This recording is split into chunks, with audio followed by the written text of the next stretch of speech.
So I've said in a few videos now that the first real battle that we're seeing for control over the government and the future of America and life, liberty, dignity, happiness, a gentle spring breeze caressing your cheek as you walk outside, you know, all goodness in life. The battle against demons, essentially, is being waged right now with the federal courts, specifically with regard to Trump's invocation of the Alien Enemies Act and the illegal deportation of a bunch of some innocent, some maybe Tren de Aragua. We won't know. They're hiding the information to a gulag in El Salvador.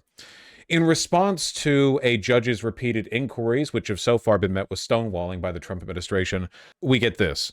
Something is happening right now that has not happened before. In the last 100 years, listen to this, 67% of the injunctions issued against a president were issued against one president alone, and that's Donald J. Trump. 67%. Maybe he should stop breaking the law then. Do you think that the Republicans ever apply this logic to anything else? Like when Republicans see a person who's been charged with crimes multiple times, like a homeless dude or something, they're like, wow, there's a lot of bias against that guy. Of the injunctions over the last 100 years, okay? That's a problem. 92% of those were issued by judges who were known or accused of being partisan, Democrat appointees to the court. So that something unusual is happening, something that is out of the norm. It is a dangerous trend, and it violates equal justice under law, that critical principle. It violates our system itself. It violates separation of powers when a judge... It violates separation of powers for a judge to issue injunctions against the president. Using separation of powers actually violates them. 2 + 2 = 5. Thinks that they can enjoin something that a president is doing that the American people voted for. That is not what the founders intended. So there's a natural tension between the branches of the government, and we're working through that. The Judiciary Committee is looking at alternatives. One of the bills that I really like that's already been through committee was authored by Representative Darrell Issa, and that would limit the scope of federal injunctions, the ability of one individual judge to abuse the system in this way. I've got a great idea, and I'm definitely not an enemy to all life and the Constitution. What if we made it against the law to question the president? And it would be, in my view, a dramatic improvement on that. So we'll be moving, I think, that piece of legislation and some others to address it, because we have an Article 1 authority under the Constitution to do that. We do have authority over the federal courts, as you know. We can eliminate an entire district court. We have power funding over the courts and all these other things, but desperate times call for desperate measures, and Congress is going to act. So stay tuned for that. Thank you. Will the judges testify? So yeah, I mean, this is what we're gonna.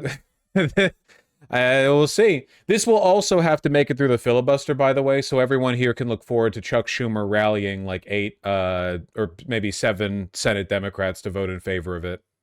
Probably not. I hope not. God, I hope not. Like I said, I'd crash out and become the Joker. But no, yeah, they're unambiguously going for it. Like I honestly didn't expect things to move this quickly, but like an illegal, like in response to Judge Boasberg, who is asking the Department of Homeland Security for more information on the illegally deported to a gulag immigrants in the United States. They're just saying like, oh, well, you want to know more? Well, okay, we're just going to like burn the Constitution to ashes. Actually, it should be illegal to question whether Trump is following the law. Not even, by the way, to stop Trump from doing something illegal, but to ask for information to ascertain whether or not he's violated the law. The reason they're going for this is because as much as they talk about judicial impeachment, it's just not possible. They're not going to do it. It's not feasible. This is what they would actually do. They would use the law to just insulate the Trump presidency from injunctions. Hawley is trying to introduce a bill that stops nationwide injunctions. Hawley. Today, U.S. Senator Josh Hawley introduced legislation to end liberal judges' serial abuse of power by banning nationwide injunctions. Sorry, you're a federal circuit court judge with authority over federal matters? Well, no. Unelected district judges are usurping the authority of a duly elected president and dictating national policy for 330 million Americans. Guy who reads out the definition of what a federal circuit court judge is and gets angry at it. How do you fix this? Well, none of these Republicans should be in power. They should all be in jail. Like this is all like openly treasonous. That you swear an oath to the Constitution. Like it's straightforwardly unconstitutional, you know? Speaker Mike Johnson's trying to get rid of federal courts. We just watched that video. Are you a bot? You were here for it. You saw it. You just watched it with me.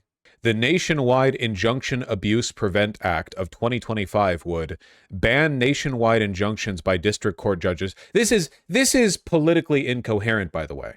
Genuinely. What does this even mean? District court judges can't do nationwide injunctions. Then what's the point of a district court judge engaging in injunction? What's the point of an injunction as a concept? They're a federal circuit court judge. Their authority is over federal. That's their job. Like, what does that even mean? It essentially removes judicial review, at least at the federal level, not by the Supreme Court. It ends judicial review at this level. Clarify that a district court's order only applies to the parties in the case or within the local judicial district, not the entire nation. Local judicial district? What the judicial?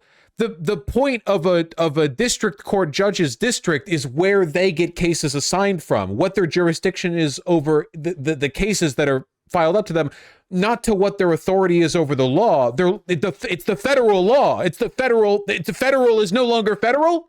It's incomparable. Like that's like introducing another layer of government. Like it's no longer the federal government. Now it's like you have the city, you have the municipal, and then the county, and then the state, and then like the circuit court region where a special type of law applies to you based on what circuit district you're in, and then the federal government. We're getting like judicially balkanized. Exactly. What's the point of a poli-sci degree now? I don't know. It's sort of like asking what the point of an engineering degree is if you're going into the military, because you're mostly going to make buildings crumble, not build them up. I don't know. To be depressed? Empower the executive branch. That's what we need more. We need more empowering of the executive branch to effectively pursue a national policy agenda without unreasonable obstruction. It's just, will this actually pass? I mean, this is so laughably unworkable. I feel like it can't, but it probably will. I don't know. I mean, it probably won't, because again, this would have to make it through the parliamentary, this would have to make it through the filibuster. So get ready for Chuck Schumer to mobilize yeah. Oof. I'm scared Schumer will let this slide. Well, thankfully, this isn't the Defend Israel at All Costs Act, so there is a possibility Schumer lets this one be. What will Fetterman vote? Fetterman might actually vote against this. This isn't that kind of dig. It doesn't seem like it's necessarily. I don't think he's been joining Republicans in the attacks against judicial independence, but I don't know. He's evil. You can't. You place too much stock in the consistency of evil people who are, their political positions are up for rent. I don't know. House Judiciary Chairman Jim Jordan, who plans to hold a hearing focused on Boasberg and district judges next week. That's just a slightly terrifying, holding a House Judiciary meeting specifically focused on one judge because they don't like the fact that he's asking, like, hey, can you please provide this information to us about who you illegally deported? Attempts to defund courts will be a major flashpoint in bipartisan funding negotiations for the next fiscal year, but Republicans are a long way from making good on these threats. Yeah, we'll see. It's not like Congress has power of the purse anyway, now that DOJ is just cutting funding wherever they want. Mike Lee introduced a similar, less ambitious bill. Are you telling me that Mike Groyper Lee is pushing for a less insane version of a bill than Hawley? That's funny. Hawley really looking to buy some chicken nuggies with those good boy points. Mike Lee just wants a panel to review presidential executive. Okay, yeah. Way less ambitious. Is Hawley the fake eye patch one? No, that's Dan Crenshaw. But it's not a fake eye patch. Well, I mean, he doesn't need to wear an eye patch. He could wear a glass eye like a normal person and not like a pirate. But, he does what he does. If I was missing an eye, I might also wear an eye patch and then kind of like get shit for it, but do it anyway because it makes me feel cool. I can't really fault him for that necessarily. But I also hate him, and I think you should make fun of people you hate for things that you wouldn't otherwise take issue with, Got brown hair ass mother. Dude, look at his ears. They're like round. You'd wear an eye patch made of Japanese denim. Maybe Japanese sashiko weave.